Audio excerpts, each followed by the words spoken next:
ရှေးတရောအခါကရွာတရွာတွင်အဖိုးအိုတဦးနှင့်အင်းဤသား၃ယောက်တို့နေထိုင်ကြလေသည်အဖိုးအိုတွင်သား၃ယောက်ရှိတော်လဲထိုသား၃ယောက်မှာတဦးနှင့်တဦးအမြဲလိုမသိမြတ်ပဲအချင်းချင်းခိုက်ရန်ဖြစ်ပွားနေကြသည်ဖခင်ဖြစ်သူအဖိုးအိုကမကြာခဏဆုံးမစကားပြောတော်လဲသားများမှာနားမထောင်ပဲတဦးနှင့်တဦးအပြိုင်အဆိုင်အငင်းပွားနေကြဆဲဖြစ်သည်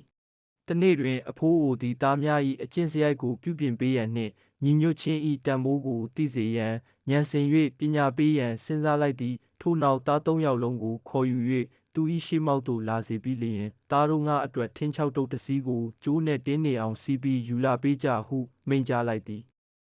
သားများလည်းဖခင်အဖိုးအိုခိုင်းသည့်အတိုင်းထင်းချောက်တုတ်များကိုစီးနှောင်၍ယူလာကြသည်ထိုအခါအဖိုးအိုကကဲသားတို့ဒီစီးထားတဲ့ထင်းစီးကိုမင်းတို့အားလုံးတယောက်တစ်လှည့်စီအင်အားကုန်သုံးပြီးချိုးကြည့်ကြပါဟုပြောလိုက်သည်သားကြီးသည်ထင်းစီးကိုစတင်ယူ၍အားကုန်သုံးကချိုးတော်လဲထင်းစီးမှာမကျိုးပဲ့ပေသားလက်နှင့်သားငယ်တို့သည်လည်းအသီးသီးအင်အားကိုအကုန်စွမ်းသုံး၍ချိုးကြည့်ကြတော်လဲမည်သူတဦးတယောက်မျှထင်းစီးကိုမချိုးနိုင်ကြပေထို့နောက်သားများကမောဟိုက်စွာဖြင့်အဖေကျွန်တော်တို့ဘလို့မှမချိုးနိုင်ပါဘူးဟုဝန်ခံကြသည်ထိုအခါအဖိုးအိုသည်ပြုံး၍ကောင်းပြီဒါဆိုရင်အခုဒီထင်းစည်းပေါ်ကကျိုးကိုဖြေလိုက်ပါပြီးရင်တယောက်ကိုထင်းတစ်ချောင်းစီယူ၍ချိုးကြည့်ကြပါဦးဟုပြောလိုက်သည်သားများလည်းထင်းစည်းကိုဖြေ၍တယောက်လျင်ထင်းတစ်ချောင်းစီယူကာလွယ်ကူပင်ချိုးလိုက်ကြသည်ထင်းချောင်းများမှာချက်ချင်းပင်တစစီကျိုးသွားကြလေသည်